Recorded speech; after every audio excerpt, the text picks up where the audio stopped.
ती वेळही तुझ्यावर लवकरच येणार आहे, कारण मी या घरात सगळ्यांना जाऊन सांगणार आहे की हे कारस्थान तुझं आणि तुझ्या नवऱ्याचं आहे.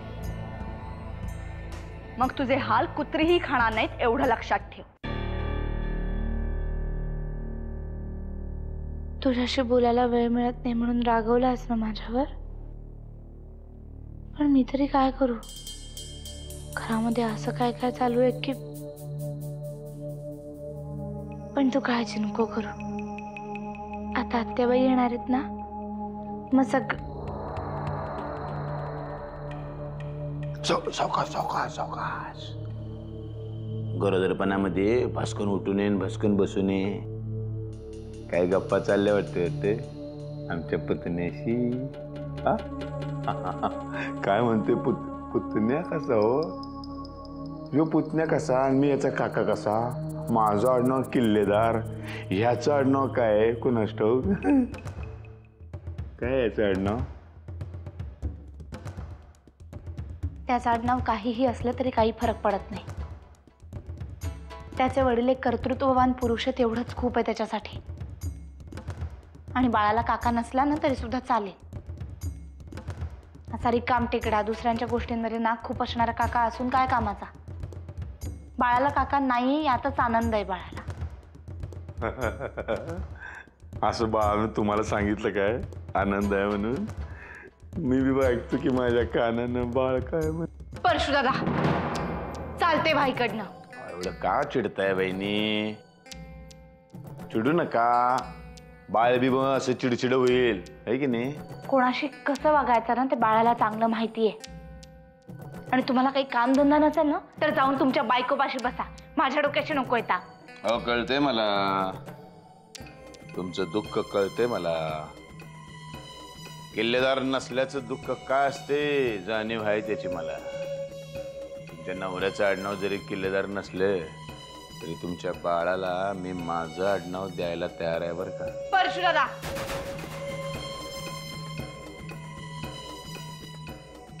आत्ताच्या आत्ताच चालते भाईकडनं, नाहीतर यांना बोलवीन. नको, गंमत केली मी.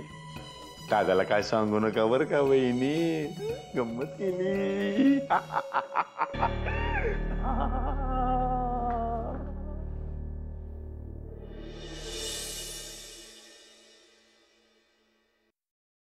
ताई काय हो, कुठे निघालात? तुला काय करायचंय? नाही, मी एवढ्यासाठी विचारलं की तुमचं काही सामान उरलं असेल ना तर मी आणून देते. माझं काही सामान उरलं नाही. हा, पण हे बघून मला आनंद झालाय की तुला तुझी लायकी कळली, की या घरात तू फक्त एक नोकर आहेस. ताई मी सून आहे या घरची. किती वेळा सांगायचं हो तुम्हाला? आणि आता तर मोठी सून आहे मी या घरची. पण मला एक गोष्ट कळत नाहीये, नरसिंह दादांनी तुम्हाला हाकलून दिलेला असताना परत कशा काय आलात घरात? मला या घरातून कोणीही हकलून दिलं नव्हतं. या घरावर माझाही तेवढाच हक्क आहे जेवढा भाऊजींचा आहे. कसं काय हो? नाही म्हणजे नरसिंह भाऊजी किल्लेदार नाहीत म्हणून रमावतीच्या वाड्यातनं तुम्हीच हाकलून दिलत ना त्यांना. मग आता त्यांच्या या घरावर तुमचा हक्क कसा काय? हे बघ, मी या घरात लग्न करून आले होते. गेली 11 वर्ष मी या घरात राहते, त्यामुळे या घरावर माझाही तेवढाच हक्क आहे. आणि हे आता भाऊजींनाही चांगलंच कळलंय, त्यामुळे त्यांनीच मला सन्मानानं परत बोलवलंय. अच्छा अच्छा अच्छा अच्छा, म्हणजे दयेची भीक घातली का शेवटी तुमच्या जोळीत त्यांनी? तोंड सांभाळून बोल, कळलं ना? या घरात तुला कोण ढुंकूनही विचारत नाही म्हणून तू सगळ्यांचा अपमान कर सुटलीये. तुला काय कळणार ग मान सन्मानाच्या गोष्टी? हो अहिल्याताई, माझ्यापेक्षा वाईट अवस्था आहे तुमची या घरात. निदान मला आल्या आल्या कुणी हाकलून तरी दिलं नाही घरातनं. ती वेळही तुझ्यावर लवकरच येणार आहे, कारण मी या घरात सगळ्यांना जाऊन सांगणार आहे की हे कारस्थान तुझं आणि तुझ्या नवऱ्याचं आहे. मग तुझे हाल कुत्रीही खाणार नाहीत, एवढं लक्षात ठेव. असल्या फुसक्या धमक्या तुम्ही लई दिल्या आणि मी लई ऐकल्या. आता नाही घाबरत मी. आणि तुम्ही घरातल्या सगळ्यांना सांगणार म्हणताय ना, जाऊन सांगा, बघू कोण विश्वास ठेवते. ठेवतील. त्या भिकाऱ्या शंभूवर विश्वास ठेवला. पार मुळापासून हादरून गेलेत सगळे. मग माझ्यावर नक्कीच विश्वास ठेवते.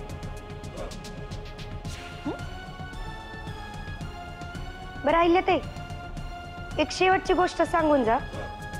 त्या शंभूनी जे काही सांगितलंय ते नक्की खरं आहे ना? तुझ्या नवऱ्यालाच जाऊन विचार ना, कारण ही अशी कारस्थानं त्याच्याच डोक्यात शिजतात. त्यामुळे जा आणि त्याला त्रास दे. माझं डोकं नको खाऊस. अहो पण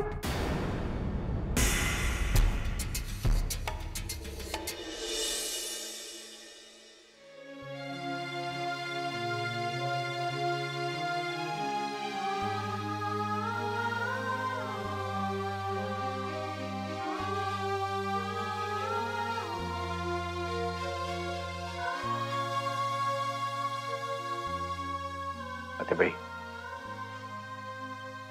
अशी या घराकडे पाहू नकोस. तुला या घरापासून तोडलं याचं खूप वाईट वाटतं. मला माफ कर. मी कोण माफ करणार रे? माझं आता सगळं आयुष्य तुमच्या हातात आहे. तुम्ही आनंदी राहिलात तर मी आनंदी आहे. तुम्ही दुःखी राहिलात तर मीही दुःखी. आत्याबाई, तुम्ही आलात ना आता परत घरात. आता पहा हे घर कसं हसरं खेळतं होतंय परत.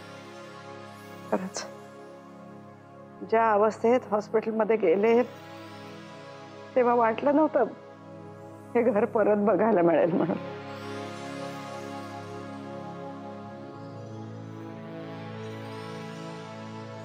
आतेबाई, पुढची 50 वर्ष तरी या घरावरती तुझीच नजर राहू देत. हे घर तुझ्या नजरेच्या धाकात राहू देत. धाकात नको रे. आनंदाने एकत्र राहा सगळेजण. झालं गेलं गंगेला मिळालं. गुण्या गोविंदाने एकत्र राहा सगळेजण. हीच इच्छा आहे माझी. आम्ही वचन देतो, जे काही घडलं ते पुन्हा घडणार नाही.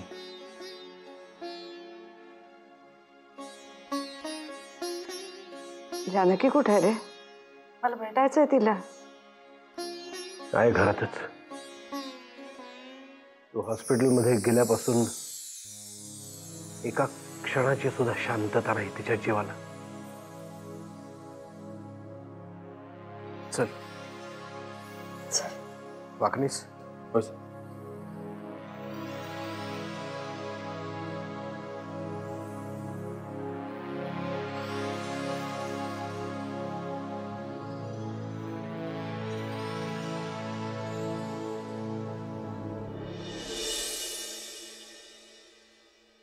जानकी,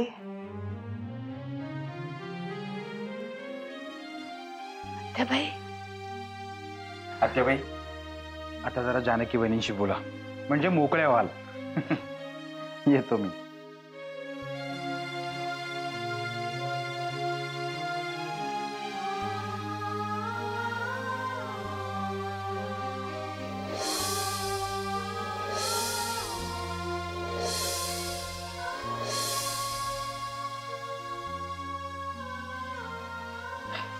जानकी,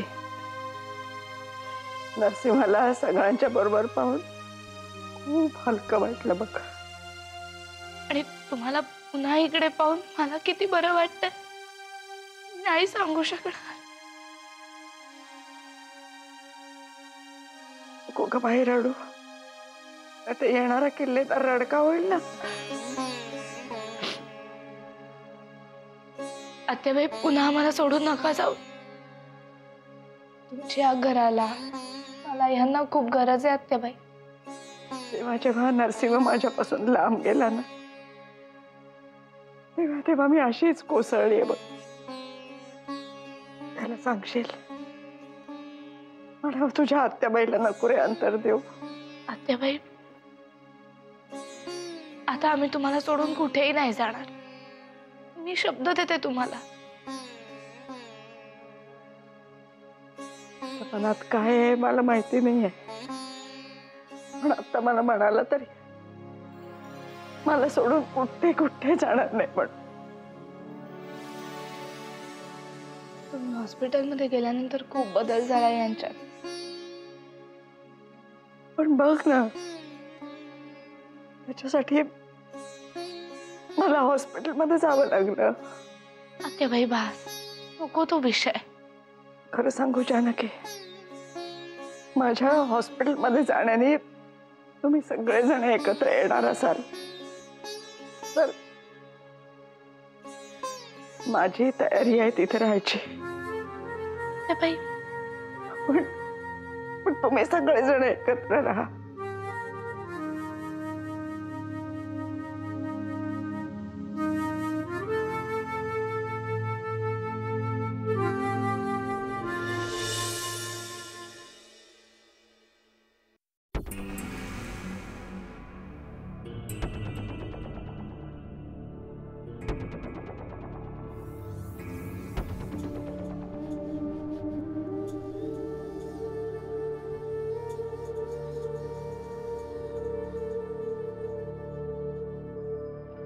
साहेब, मी काही बोलू? बोला वाकनीस. साहेब, एवढं सगळं होऊन गेल्यानंतर मी आता हे बोलणं योग्य आहे की नाही तुम्हाला कसं वाटेल मला माहिती नाहीये, पण वाकनीस, जे काही बोलायचंय ते स्पष्टपणे बोला. इतकं पाणी वाहून गेलंय पुलाखालून की थेंबर तरी कशाला साठवून ठेवताय?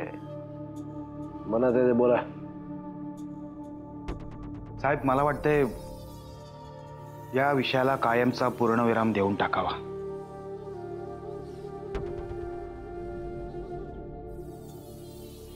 माझ्याकडून मी कधीच पूर्णविराम दिलाय वाकनीस. अजून कोणत्या प्रकारे पूर्णविराम हवाय तुम्हाला? साहेब, आपण कितीही टाळाटाळ केली तरी हा विषय आज ना उद्या डोकं वर काढणारच. म्हणजे आपल्याकडून नाही, पण आपल्या हितशत्रूंकडून. त्यामुळे एकदाच काय ते सत्य आपण पडताळून पाहावं असं मला वाटतंय. निश्चित सत्य त्याच्या तोंडून ऐकलेलं नाही. काय ते स्पष्टपणे सांगा वाकनीस. वाकनीस, तुम्ही DNA टेस्ट बद्दल बोलताय का? हो. काय DNA टेस्ट? माझं अमृतताईंशी या विषयावर बोलणं झालंय. खरं तर त्यांनीच हा मला मार्ग सुचवलाय आणि मला वाटतं साहेब, याहून दुसरा खात्रीशीर मार्ग दुसरा कुठलाच नाहीये. तुम्हाला काय वाटतं वामनराव? अमृता माझ्याशीही बोलली होती याच विषयावर. आधी मलाही काही फारसं पटलेलं नव्हतं, पण दादाची काही हरकत नसेल, त्याला जे काही वाटत असेल तो निर्णय घ्यायला माझी काहीच हरकत नाही. मला पटत नाही हे सगळं. सगळं विसरायचं ठरलंय ना आपलं, मग का उगाच खोलात शिरताय? ज्या लोकांनी हा बनाव केलाय ना, त्यांनी पुन्हा पुढे जाऊन तोंड वर काढू नये म्हणून त्या विरोधकांची तोंड कायमची बंद करण्यासाठी. मला खात्री आहे साहेब, आपल्या विरुद्ध कोणीतरी रचलेलं हे कारस्थान आहे. अहो, किल्लेदारांना पाण्यामध्ये पाहणारे लोक कमी नाहीये. त्यापैकीच कोणाच तरी हे काम असणार. पण हे सगळं सोपं नाहीये वाकनीस. मीडियाला मॅनेज करण्यापासून सुरुवात करावी लागेल. साहेब, मीडियापर्यंत ही बातमी पोहोचूच देणार नाही मी. तुम्ही फक्त संमती द्या. कोणाशी मॅच करून पाहणार आहात माझा DNA? वामनरावांची.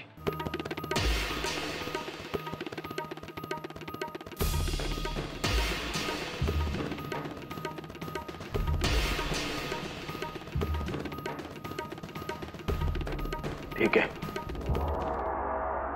Thank you sir. अहो नाही, खरंच तुमची खूप मदत झाली. बरं, लीगल फॉर्मॅलिटीज कधी पूर्ण करायचे ते मला कळवा, मी येऊन भेटेन. बरं. काय वहिनी, बरं वाटतंय ना? डोक्यावरचं उडालेलं छप्पर पुन्हा आलं. वाटलंच मला. अजून माझ्या जखमेवर मीठ चोळायला कसं नाही आला. अहो असं काय करताय? दुष्ट माणसांच्या जखमेवर मीठ चोळायला लय आवडते बघा मला. तुमचं काही काम आहे का? का काहीच काम नाही म्हणून टाइमपास करायला आलाय? नाही तसं असेल ना तर चालते वा, मला भरपूर काम आहे. तीच काय भरपूर काम आहेत? कुठली कुठली संस्था दत्तक पोरं मिळवून देते ते शोधताय की काय?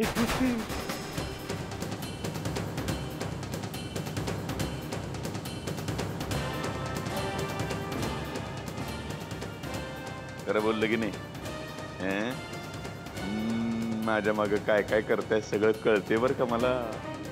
कळणार. दुसऱ्यांची बोलणी चोरून ऐकणारी बायको तुम्ही घरात आणली ना, तीच तुम्हाला सगळं सांगत असेल, हो ना? भाऊजी, मी पण खरंच बोलते आणि मलाही सगळं माहिती असते. तेच म्हणलं सारख्याला वारके आपण दोघं. असं असताना सुद्धा प्रॉपर्टीचा वारस म्हणून मला वगळण्याचा डाव तुम्ही का रचताय हो? तुम्हाला तुमचा हक्क मिळवून देण्याचा ठेका नाही घेतलाय मी माझ्या मार्गाने चालते. तुम्ही असाल तर तुमच्या बरोबर, नाहीतर तुमच्या शिवाय. मला काहीच फरक पडत नाही. पण मला फरक पडतो ना, मला लय फरक पडतो. किल्लेदारांच्या प्रॉपर्टीचा वारस एकतर मी होणार किंवा माझा पोरगा. दादाचं आडनाव कधीच काढून घेतले, तुमचं बी काढून घ्यायला वेळ लागणार नाही, लक्षात ठेवायचं.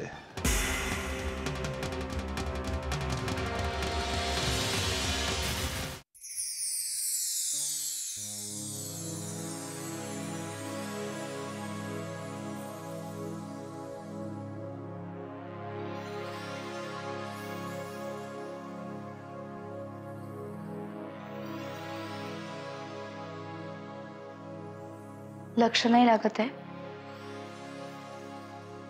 नाही तसं काही नाही. त्रास होतोय का कसला?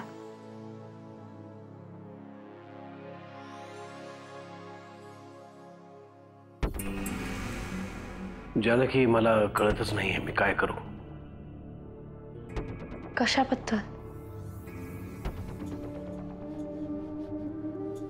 वाकणीच म्हणत होते, म्हणजे तसं सगळेच म्हणत होते, वामन, नम्रता, की मी DNA टेस्ट करून घ्यावी. ज्यांनी खरं खोटं काय ते कळतं ते. तुला माहितीये? नाही, मला नाही माहिती. अमृताने सांगितलं पण मला. तुला काय वाटतं जानकी, काय करू मी? घ्या ना, किंवा नको. म्हणजे एवढं सगळं नीट चाललंय ना आता, उगीच कशाला मध्येच काहीतरी.